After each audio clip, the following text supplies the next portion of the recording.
Eto na nga mga chong, marami tayong basketball updates. Coach Tim Cone effect sa Gilas, Pilipinas. Mismong mga players ang lumalapit. Justin Brownlee, pwede bang maglaro as a local ng Ginebra? Sakaling i-represent nila ang PBA sa East Asia Super League? Alam naman nating lahat mga chong na dalawang imports ang pinapayagan sa East Asia Super League. At possible pa na maging tatlo dahil pinapayagan niya ng East Asia Super League na maglaro as an local ang isang naturalized player ng national team. Kaya naman ang tanong, makakapaglaro ba as an local ng Ginebra si Brownlee sakaling pumasok ang Ginebra sa East Asia Super League? Tutukan natin itong si EASL boss Henry Kerin sa report ng One Sports. Ay sinabi nga nito na domestic rule nga daw ng PBA ang kanilang susundin. Kahit nga daw naturalized player na si Justin Brownlee, ay tinitingnan pa rin daw ito ng PBA as an import. Kaya naman, i-consider daw ng East Asia Super League na import si Justin Brownlee. Mayroon ngang rule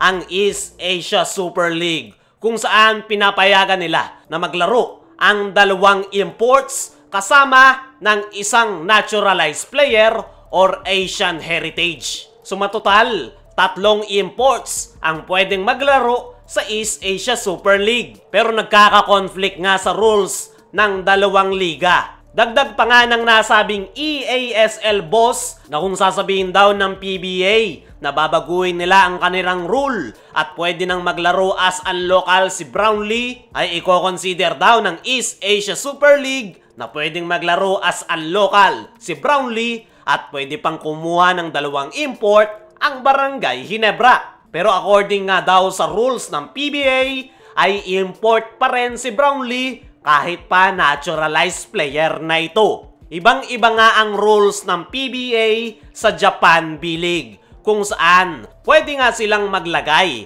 ng dalawang imports at the same time isang naturalized player. Papayagan nga ng East Asia Super League ang ganyang setup ng Japan dahil pinapayagan nga daw ng B-League na maglaro as an local ang kanilang naturalized player. Para sa akin mga chong, ay unfair para sa PBA yung rules ng East Asia Super League. Dahil yung Japan, pwedeng maglaro as an local yung kanilang naturalized player. Pero yung PBA, hindi pwedeng maglaro as an local si Justin Brownlee. At ang conflict nga raw na yan ang sinusubukang solusyonan ng East Asia Super League para maging fair sa iba't ibang liga. Pero sa ngayon nga daw, ay kino-consider nila as an import itong si Justin Brownlee sakaling Barangay Ginebra ang mag-represent sa PBA next EASL season. Para sa akin ay unfair talaga yung rules na yan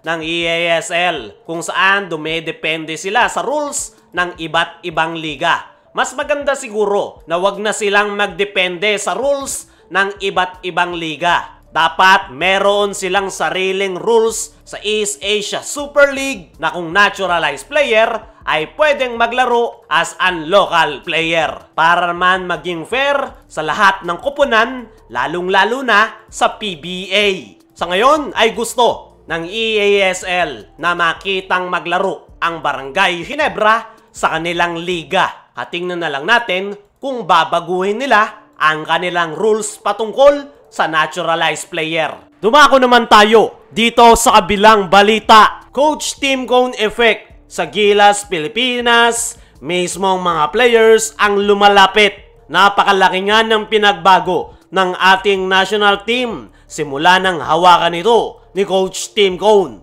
Meron nga siyang inilatag na long-term plan at kanilang magiging main goal sa loob ng 4 na taon. At dahil nga sa ganda ng pamamalakad ni Coach Tim sa ating national team, ay mismong yung mga players na yung lumalapit. Example na lang, yung nakalipas na FIBA Asia Cup qualifiers kung saan walang drama at mabilis na bumalik ng bansa yung mga Gilas players galing iba't ibang bansa. At ang pinakamainit nga ngayon na gustong-gustong makabalik sa Gilas, Pilipinas ay itong gunner na si Jordan Heading. Kung saan sinabi pa nga nito na if you need me, feel free to call. Yan nga ang sinabi ni Jordan Heading sa kanyang latest interview, kung saan nga ay napag-usapan ang kanyang paglalaro sa ating national team kasabay na rin ng pagkakaroon ng bagong head coach na si Coach Tim Cone. Binanggit rin ni Jordan Heading na nasa mabuting kamay ang ating national team dahil si Coach Tim nga raw ang isa sa pinakamahusay na head coach sa Pilipinas. Kaya kumpiyansa ito na maganda ang magiging kampanya ng Gilas Pilipinas sa loob ng 4 na taon. Kaya naman gigil itong si Jordan Heading na makabalik sa Gilas. Panigurado mga chong, hindi lang si Jordan Heading ang gustong makabalik sa ating national team.